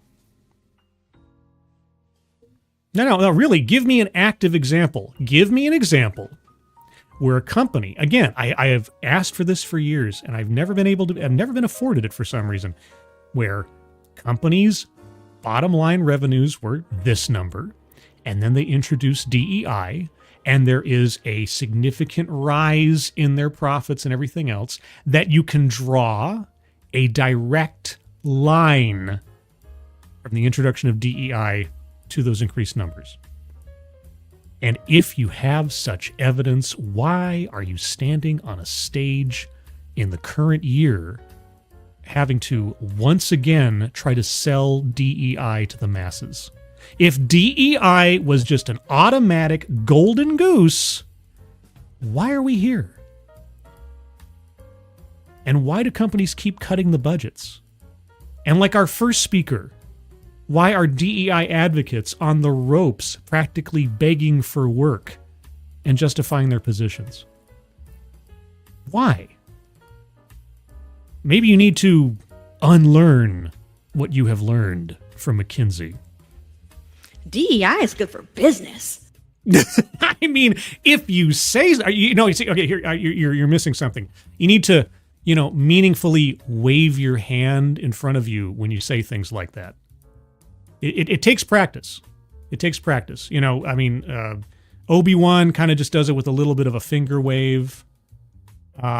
Luke kind of uses two fingers, kind of thing. It's a personal preference kind of thing, but you need to work on that. And many companies who aren't committed are lagging behind their competitors. Such as? Study after study from McKinsey? From various outlets. You would like to name some? No. The DEI yields greater innovation, better collaboration, more productivity, and increased staff satisfaction and retention. Well, here's the problem. You keep citing studies. You're not citing any real-world examples. Why, at this late date, since 2015, why can you not provide us a demonstrable, obvious, no gray area success story? This company did this, and because of this, these dominoes fell, and their revenues went through the roof because of DEI. Where is that? Where is that example? A study can be easily manipulated. An obvious increase in revenues on the books, you can draw a line to, we started this program and therefore it led to this. That's a bit more concrete. Do you have a success story? Customers also prefer to buy from a company that's taking action on DEI. An example, please. I like how the lady in the audience is like nodding. Yes, these aren't the droids I'm looking for. As Luke continues to struggle. No examples. So all you've got is McKinsey, many companies, and other outlets. Okay. Master Yoda drops his 4th Jedi mind trick and most famous line. Do or do not. There is no try. And that applies to, well, anything in life. How do you connect this to DEI? As we develop our DEI strategies, we need... Can you give me a DEI strategy? I mean, just an example. I mean, you've presumably been doing this for some time now. Can you outline a DEI strategy? Right, with a specific goal in mind and how you achieve that goal. I know I'm asking for far too much detail here, but this is a longer TEDx compared to the first one. Anyway. As we develop our DEI strategies, we need to focus on the action behind the initiative. By all means, tell us an action specifically. A diverse staff does not yield a positive work environment. It doesn't? But you just told us, chapter and verse, no pun intended, that the book covers alone are enough of a line of demarcation between what we should and should not be doing. Well, I guess, how do you define diverse? What do you mean by diverse? Jedi mind tricks are instructions.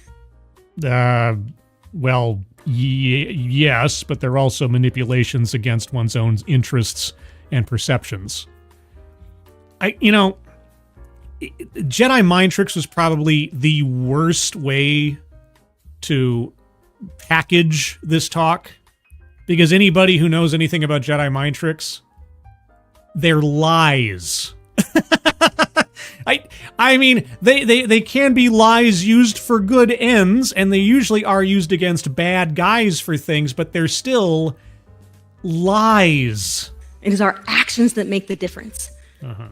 This means we can't leave DEI to symbolic events during Heritage Months. For diversity, equity, and inclusion efforts to be successful, we need to change those policies and practices that lead to barriers in advancement. All right. Name some. Such as what? A Black executive director at JP Morgan Chase wasn't promoted because he lacked the platform.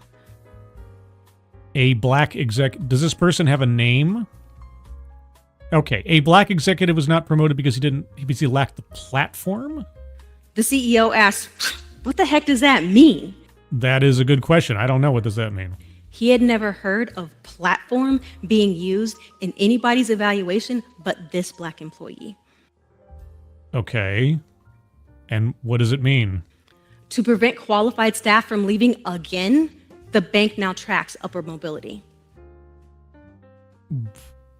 Wait, what? Did I miss something? I'm okay. I don't think she broke my brain that badly, but I'm just like trying to assemble these ideas and these statements in my mind to try to understand what she's saying. And I need to try that again. Also, chat seems to have stopped. Or maybe people are saying things, I'm just not seeing them. So if you're still here and the stream hasn't suddenly died on me and I can't tell, just say hi in the chat. I know I get paranoid about these things. Okay, all right. Kieverdam says hi, so on. Okay, test. All right, thank you. Yeah, it's hasn't happened in a long time, but one of the old red flags that something might have happened with the stream is the chat suddenly freezes up and nothing's happening. I'm like, oh. Okay, let's try that again. So JP Morgan Chase, Black executive, what? Because he lacked the... Oh, sorry. Let me back up again. All right. For diversity, equity, and inclusion efforts to be successful, we need to change those policies and practices that lead to barriers in advancement. Policies and practices that leads to barriers in advancement. A Black executive director at JP Morgan Chase wasn't promoted because he lacked the platform. Because he lacked the platform. The CEO asked, "What the heck does that mean?" Okay. And the answer he received, there wasn't one? He had never heard of platform being used in anybody's evaluation but this Black employee. So did platform refer directly to his race? To prevent qualified staff from leaving again, the bank now tracks upward mobility. Tracks upward. Okay, what is that? Okay, maybe that's a common term in business as far as like the context she's using it in. I don't know what that means. What does that mean? This means yes that we also need education to detect the bias within us. No. You can't tell a story like that and not explain what you're talking about. What does tracking upward mobility have to do with that one employee getting a promotion as compared to whoever said he didn't have the platform? Okay, leaves out vital context. Circling that one because decidedly so. You can't come up. And also, did I already circle that one? I don't think I did. Yeah, weightless example or non sequitur. 2 in a row right there. It tells me nothing. What? how was that a violation of a DEI policy, or how did a DEI policy help that situation? You have to explain the circumstances around the thing if you're then going to say they came up with a solution to the thing, which you then also don't describe how that works. It just... Chicago Mike says word salad. Yeah, no. Yeah, word salad as well. Yeah, no. It's a trifecta of nothing. Of unhelpful dialogue. Yes, that means unconscious bias workshops are essential.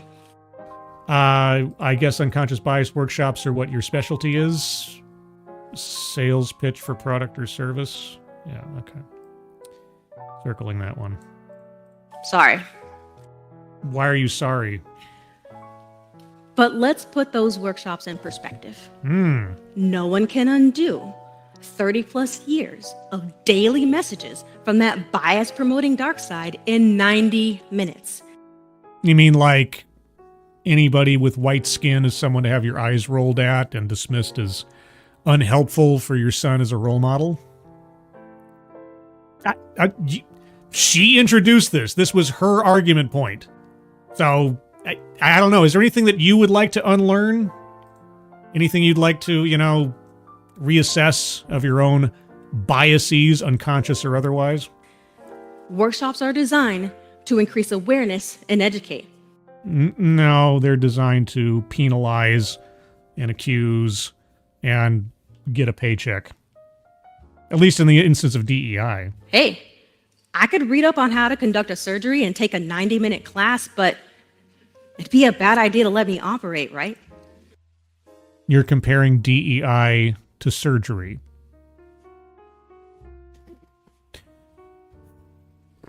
Okay. Every surgeon started with a class. There's still a need for further education and personal study.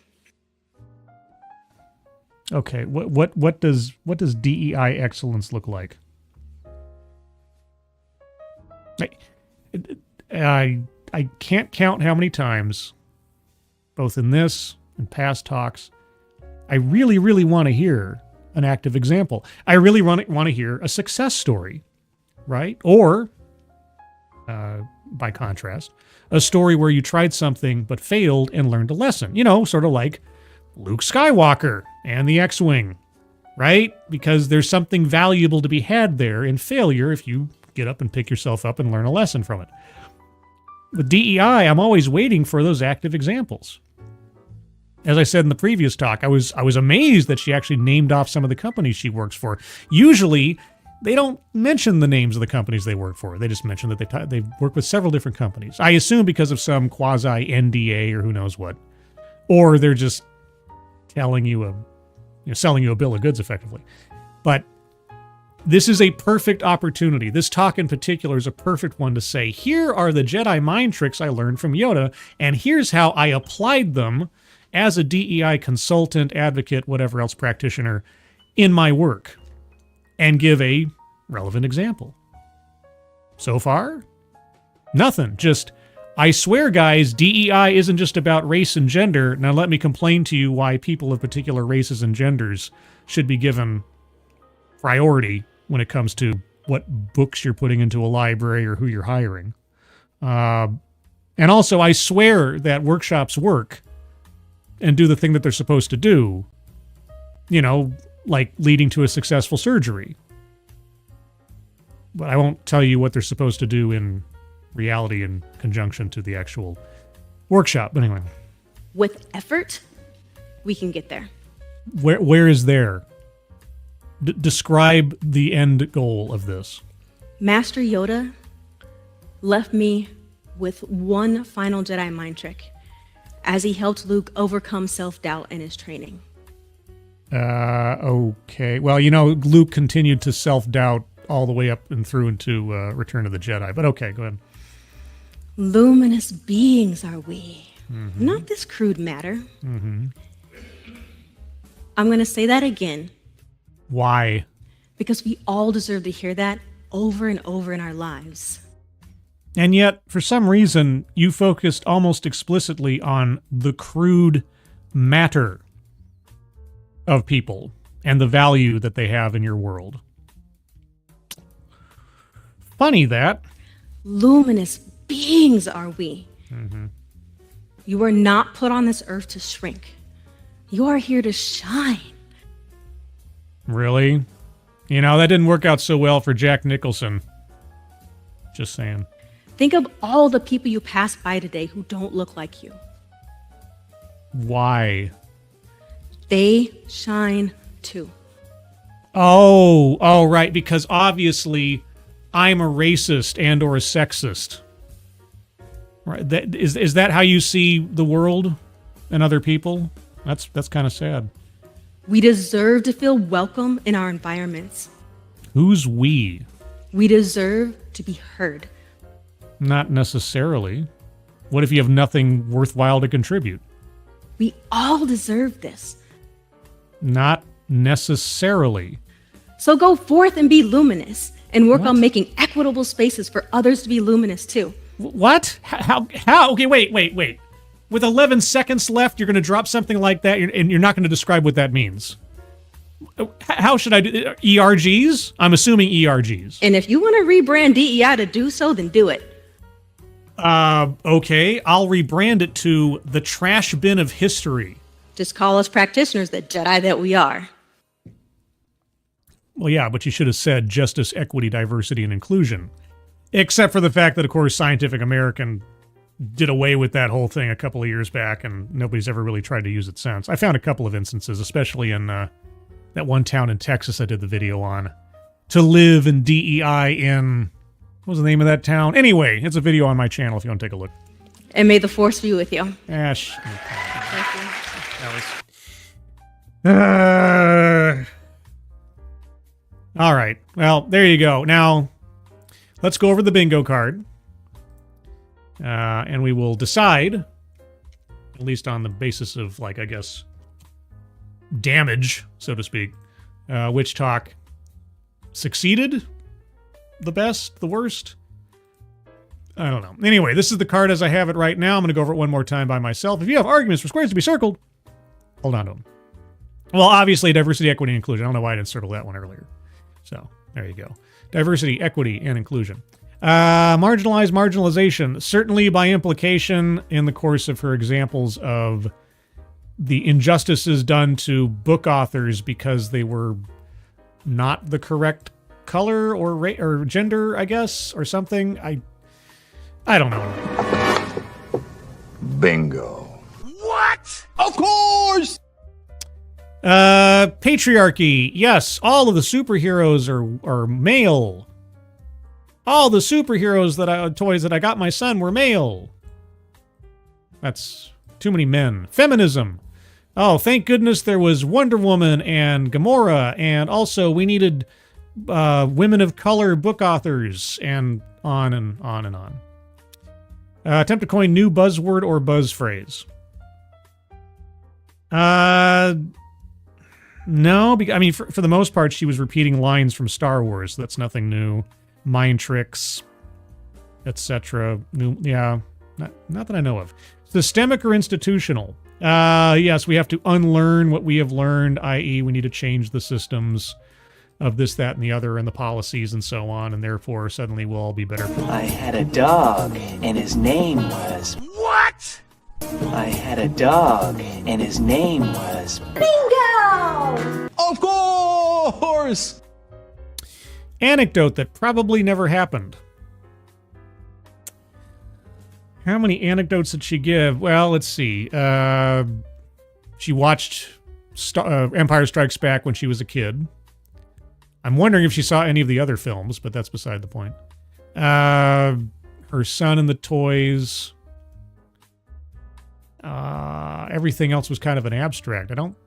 I didn't hear any anecdotes that were quote unquote too good to be true, but I'm open to correction on that. White supremacy, boy howdy, if not in the specific phrase being used, she certainly had quite a problem with there being too many white people around. So, there you go. Collectivize his own demographic. Yes. Specifically either black women and so on. So, circling that one. And, gosh, as a consequence of that... Oh, won't somebody please? Bingo. B-I-N-G-O. Okay! Right? And I think there's a second one. There isn't there? I think there is.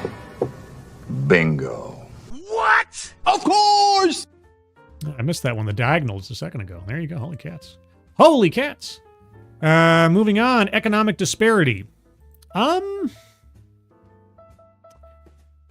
I guess the closest we came to was her rhetorical question of, do you believe people deserve equal pay for equal work? But I guess, is that enough? No, benevolent condescension? I mean, yes. The whole, I keep coming back to the white people thing. And also, the Jedi mind tricks, I have to, like, fool you into believing what I'm saying. It just came across as not a good messaging, in my opinion. Ooh, that's a bingo. Right? Yeah! All right, and plays victim. Well, now, she did say that she falls into those biases herself. That was the vilification part. Plays victim. I don't know that she ever played the victim herself. She did ask the audience, have you ever felt that you were, judged or dismissed or whatever on the basis of the body you were born in or whatever, something like that. But I don't think she gave an example where she was victimized in some way, shape, or form, as far as I can recall. But I will leave that to you. We got quite the full card. So as far as bingos are concerned, this one definitely beats the first talk. But of course, it was a longer talk, and she did wander around different subjects and things. So if you have any other arguments for squares to be circled, put them in the chat now, and I will give it a shot here. Advocates Diablo Scribelight, someday I'm going to print one of these cards, go to a TEDx, and stand up and yell bingo. Oh, man. That would be something. That would be something. Advocates again. Scribelight, after she asked the audience, she said, we have all felt judged looks like.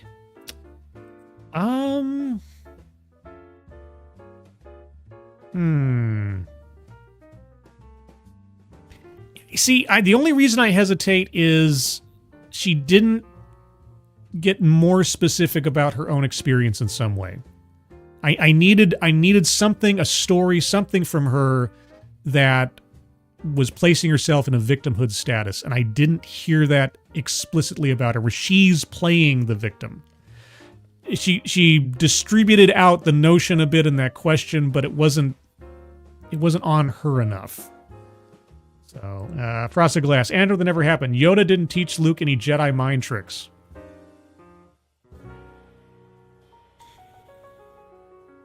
That is absolutely true. That is 100% true.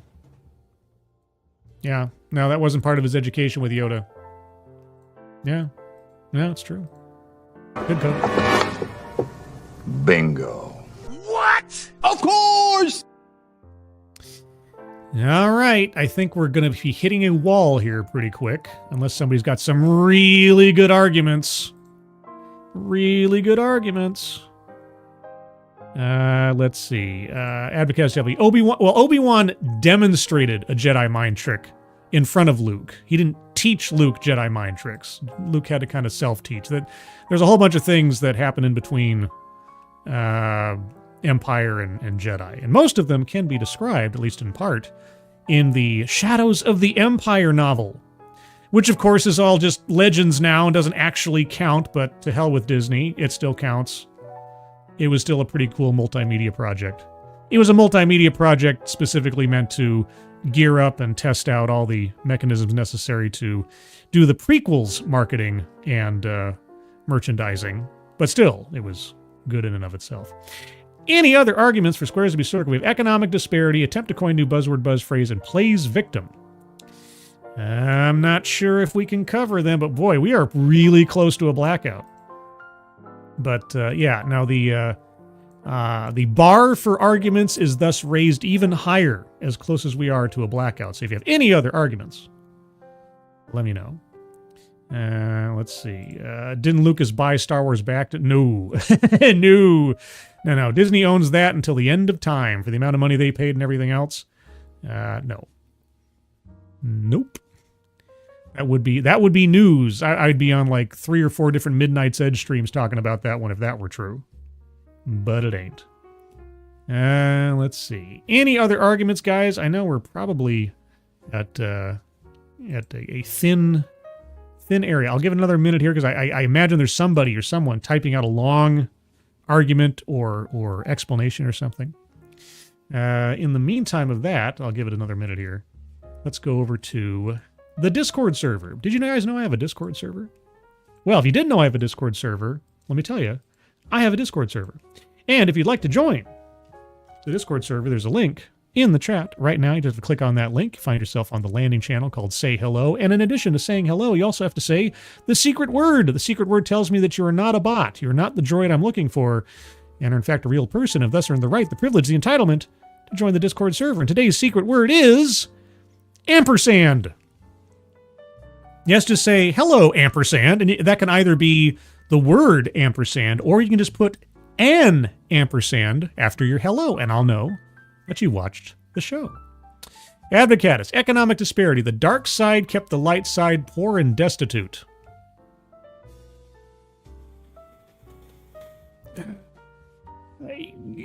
Give me a quote. Give me something in there where that came up. Oh wait, no wait, you know what? I just convinced myself. Tracking upward mobility. Right? Am I wrong? I mean, it didn't make any sense to the story, but she did talk about tracking upward mobility. So, that is economic disparity after a fashion. Am I correct? I think. Bingo. What? Bingo! Yeah! Of course!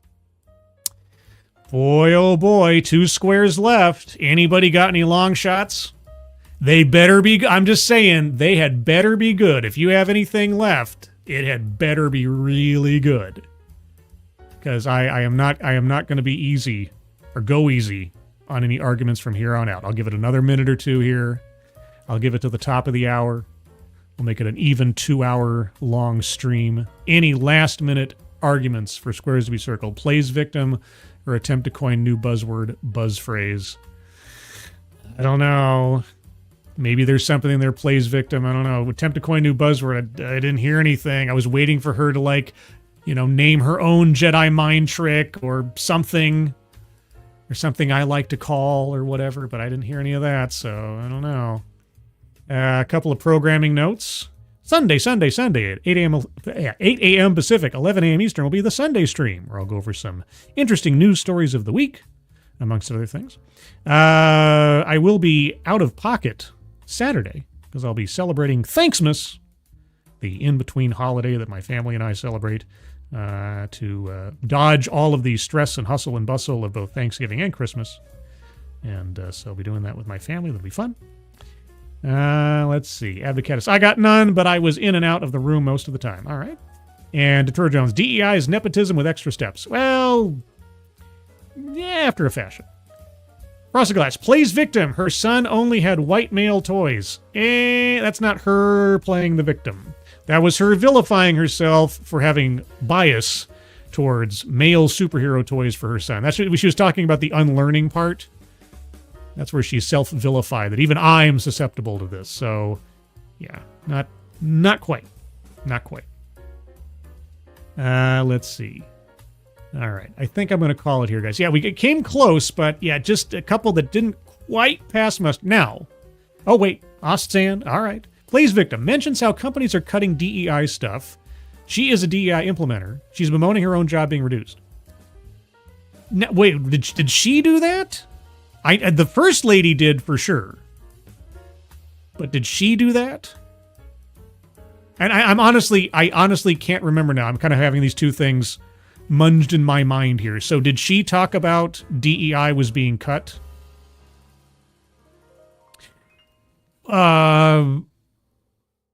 Well, I mean, on the other hand, she did feel like she had to re-explain what DEI was and wasn't at the beginning, didn't she? Oh, man. Oh, gosh. Is the playing victim? See, I'm struggling here. I don't want to... Yeah, Austin, I think you might be. I don't think she mentioned that. Yeah, the first lady talked about 70% of them are failing and that she needed a job and this, that, and the other, and budgets are being cut. They're the first to go and so on. This lady didn't, but she did start off the talk by categorizing how she has to constantly re-explain what DEI is and isn't. Is that enough, do you think? I don't want to circle it just to circle it. I don't know if that's playing victim. I don't know if that's playing victim. That's more like accusing the audience of not understanding something or whatever. Okay, well, I'm going to start wrapping this up because it has been 2 hours and I really need to do other things like go to bed soon. So that's where we'll leave it. We're very close to a blackout, but I don't think we can quite cross those boundaries. But as always, if you have an argument for a square not yet circled, you can always leave it in the comments below or on the Discord server. And if I buy your argument after the fact, I will do a retroactive revision of the bingo card and also give you credit for your contribution there too. So there's that. But elsewise, everybody, I want to thank you for joining me for this DEI double feature. I think out of the two talks, just on balance of more things said and more subjects covered, obviously, I think our second speaker won the competition, if that's one way of looking at it. But in both instances, no examples given, no specificity, no success stories, but we did get McKinsey. So, 1 out of 5 ain't bad. I don't know. Either way, thank you for joining me for this. Moderators, thank you for keeping an eye on things, even though everyone here is so well behaved. You have very, very little to do. Everybody who donated, either to myself or to the fundraisers pinned to the top of the chat box, thank you guys so much for your generosity. Very much appreciated. You can probably find me tomorrow morning, granted something doesn't come up to stall me in that, at the Midnight's Edge in the morning show. Where we'll talk about all the pop culture, movie stuff, and everything else going on. And I'll try to keep up with the career professionals while I'm just some schlub on the internet that is a nerd about things. Beyond that, everybody, I hope you enjoy the rest of your Thursday. I hope you have a good Friday ahead of you and weekend as well. I hope you're all safe and well. If you're not well, please get well soon. And I'll see you on the next one. Take care. Bye-bye.